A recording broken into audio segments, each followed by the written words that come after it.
สวัสดียามเจ้าญาติโยมท่านผู้ฟังยินดีต้อนรับเข้าสู่รุ่งอรุณวันใหม่เป็นประจำทุกวันที่ได้ห้องกันลุกปุ๊กกันตื่นวันนี้ก็แถมเจ้าหนึ่งที่ได้ตื่นขึ้นมามีลมหายใจตื่นขึ้นมาได้มามาจาได้มาเผยแผ่ธรรมะมาปะศรัทธาญาติโยมทั้งหลายแถมวันหนึ่งโชคดีวันนี้ที่ยังได้หันตะวันอยู่แถมวันหนึ่งบางท่านก็ลุกมาตั้งเมื่อตีสามตีสี่บางท่านก็ลุกมาจับเวลานี้พอดีบางท่านบางคนก็กำลังนึ่งข้าวทำกับข้าวกับปลาเกี่ยมที่จะไปวัดไปวาวันนี้วันพระวันศีลเข้าวาสามาได้1 เดือนพอดีญาติโยมก็อนุโมทนากับสถานีวิทยุทุกที่ทุกคลื่นทุกแห่งที่เปิ้นได้รับสัญญาณเอารายการนี้ไปสู่ผู้ฟังทางบ้านขอบคุณที่ 89.50 บ้านทุ่งเรดิโอ 89.50 บ้านทุ่งเรดิโอโดยลุงดมป้าเทียมวันพุทธวงศ์แล้วก็ที่ FM 103.50 แดนดินถิ่นล้านนา101.75 น่านฟ้าเรดิโอ 100.25 สถานีวิทยุคณะสงฆ์อำเภอฝาง 90.0 เวียงป่าเป้าเรดิโอ 92.50 สีคำเรดิโออำเภอเวียงสาจังหวัดน่าน FM 100.75 เสียงใสเรดิโออำเภอต้าวังผาจังหวัดน่าน103.75 วิทยุชุมชนคนเมืองลี้ 98.75 คลื่นธรรมะของชุมชนวัดห้วยตองซักอำเภอจอมตองแล้วก็ที่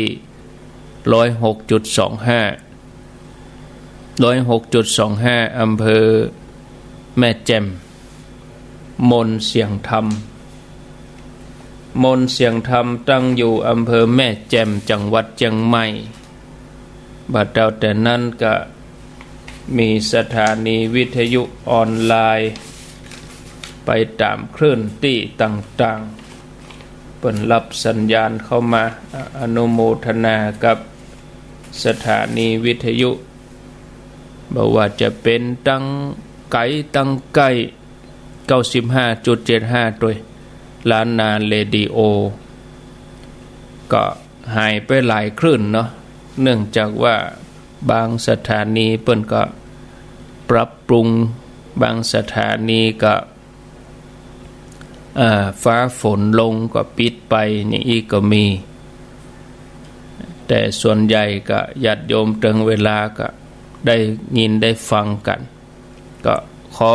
อนุโมทนาในกุศลเจตนา CM77 โดยเนาะ CM77 นี่ดังในเวียงส่วน 104.5 ก็คงจะรอให้สักวัน2 วันแต่ว่านี่เปิ้นก็เต็งทำแต่ว่าฟ้าฝนบ่เอื้ออำนวยเนาะฝนซึ่งฝนตกก็ทำงานก็อันตรายก็บ่ได้ทำก็อดใจรอศรัทธาญาติโยมท่านทั้งหลายมาปะกันแล้ววันนี้เป็นวันการแห่งศักกรรมก็จะได้ฟังท่านสาธิตธีระปัญโยสถาบันธรรมาภิวัตรอำเภอแม่เมาะจังหวัดลำปางเป็นประจำกู้วันการแต่ก่อนที่จะนิมนต์ท่านนั้นก็อนุโมทนากับยายทองแถมวงสินธุวิเศษพลเรือตรีเกรียงศักดิ์วงสินธุวิเศษอันนี้ร่วมทำบุญมา อันนี้เอาร่วมไปบรรจุพระธาตุบรรจุวัตถุมงคลที่วัดดอนจันทร์ปุ่นเห็นเนาะแล้วก็มีร้อยตำรวจตรีสุจักรพรหมเสนพร้อมครอบครัวร้านอาภากรรถไถทำบุญถวายเป็นก้าเชื่อมสัญญาณอินเทอร์เน็ต500 บาทประจำเดือนสิงหาเป็นเดือนแม่พอดีนะพ่อบุญมาแม่ขันทองวังเวียงอันนี้อยู่บ้านเวียงหนองร่องเนี่ยนะร่วมทำบุญให้ป่อน้อยใจแม่บัวคำนายมงคลณวันมาป่ออุยเมืองแม่อุยนันทัดทานเพชรจำนวน200 บาทดานไว้ไปหน้าแถม100นางสาวประวิชยาอุดก้อนทำบุญตันหาเจ้ากรรมนายเวรปอเกิดแม่เกิด200 บาทนางสาวจิราพรอุดก้อนปอเกิดแม่เกิดเจ้ากรรมนายเวร100 บาทแล้วก็พ่อบุญมาแม่ขันทองวังเวียงนี้ร่วมทำบุญบรรจุพระธาตุแถม200 บาทแต่ว่านี่เป็นลูกอุเมงมาอุตสาลูกอุเมงมาแล้วก็เอาพระประจำวันเกิดมานี่ตัวโอ้ดีพระประจำวันเกิดมาก็มีศรัทธานายอนุชนนางแสงคำ10 ตำรวจตรีชัยพิชิตหลวงยศอันนี้อยู่บ้านอุเมงสันปะตองอันนี้เอาพระประจำวันเกิดมาโอ้เขาถาดิองค์น้อยๆองค์เล็กๆดีละก็อนุโมทนาเนาะก็วันที่12